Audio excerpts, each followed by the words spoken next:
Hi, this is Michael Romig, and we are going to be talking about Chapter 1, Basic Physiology, and the most important things to consider when dieting.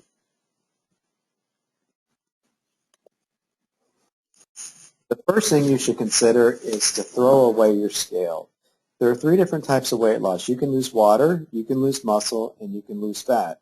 It's inevitable that you'll lose some water weight in the process, and depending on how quickly you lose the weight, you can lose muscle, and the last thing that your body wants to do is to lose adipose tissue or fat. The quicker the weight loss, the more likely you are to lose water and muscle. The best way to determine how much fat you're actually losing is to have your body composition analyzed and have your lean mass versus your body fat mass determined.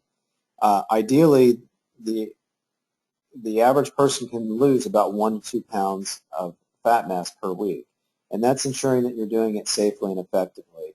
The more severe your caloric deficit, the more likely you are to start losing water and muscle, and as a defense mechanism, the last thing your body wants to do is to lose fat. So what is a calorie? A calorie is a unit of measure. It's basically a unit of heat. It relates to combustion or to produce energy. By definition, it's the amount of heat necessary to raise the temperature of 1 gram of water by 1 degree Celsius.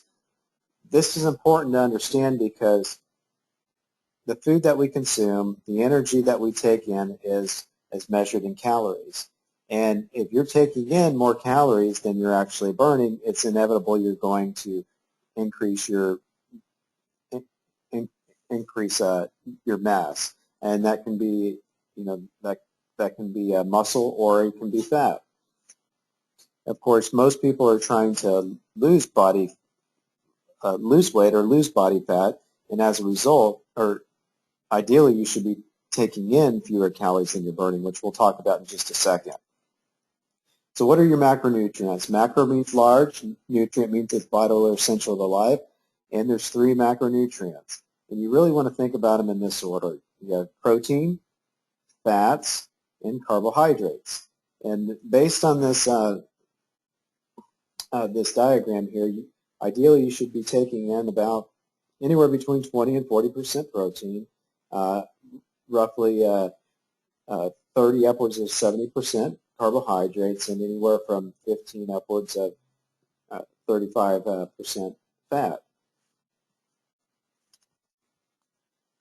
So the combustion of the macronutrients, well, for 1 gram of fat, 1 gram of fat actually yields 9 calories.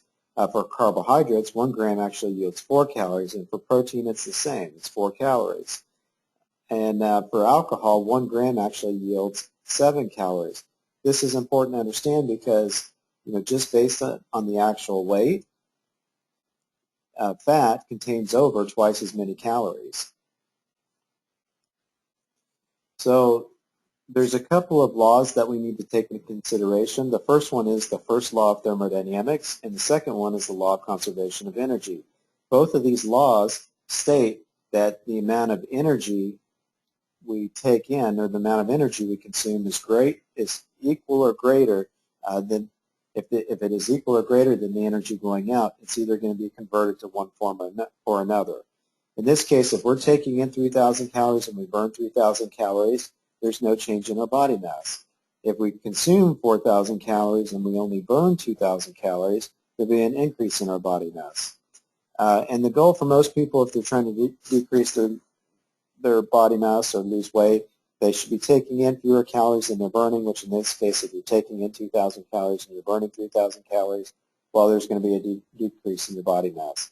There are approximately 3,500 calories in 1 pound of fat. So if you're able to maintain a caloric deficit of 500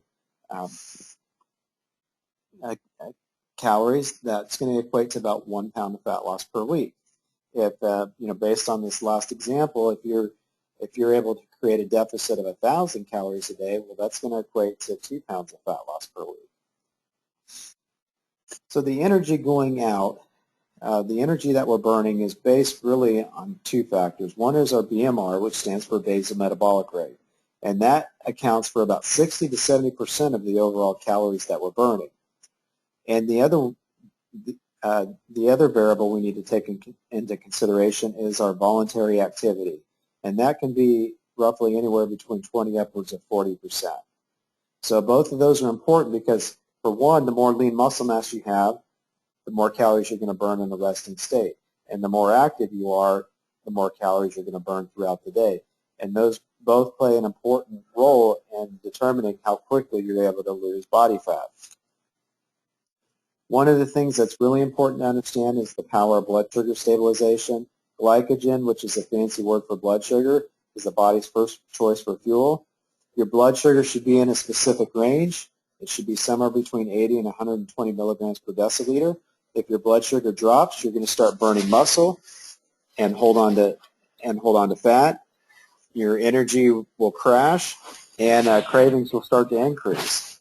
And typically, when cravings increase, you don't crave high-quality foods, but you crave refined and processed sugars. And when you consume too many calories or too many simple carbohydrates, your blood sugar will spike, and you'll start to store fat. When your blood sugar is stable, fat is actually released into the bloodstream. It's absorbed by the muscle, and it's burned as fuel. A majority of fat is actually metabolized in your muscle tissue. So when you're able to stabilize your blood sugar and you're activating your lean muscles, you're able to burn fat effectively. The last thing that we want to take into consideration is this principle known as yo-yo dieting. Most people, when they start traditional diets, they cut their caloric intake extremely low. They start seeing results. They lose weight quickly, but as a result, their metabolism slows down.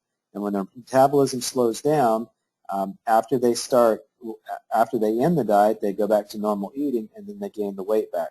Well, typically when you diet, your lean muscle mass, you'll lose lean muscle in the process, and your lean muscle mass will decrease. And when you go back to normal eating and you gain the weight back, you're not gaining back the lean muscle mass. You're actually gaining back more fat. So what happens is when people start these traditional diets, they lose lean muscle mass. When they stop the diet, they start gaining back more body fat. And as a result, their body fat percentage increases and their lean muscle mass decreases. And that's this principle known as yo-yo dieting. These are some of the things that you want to take into consideration when dieting. I hope you found this to be beneficial. And at this time, I'd like to go ahead and open it up to any questions or comments that you may have.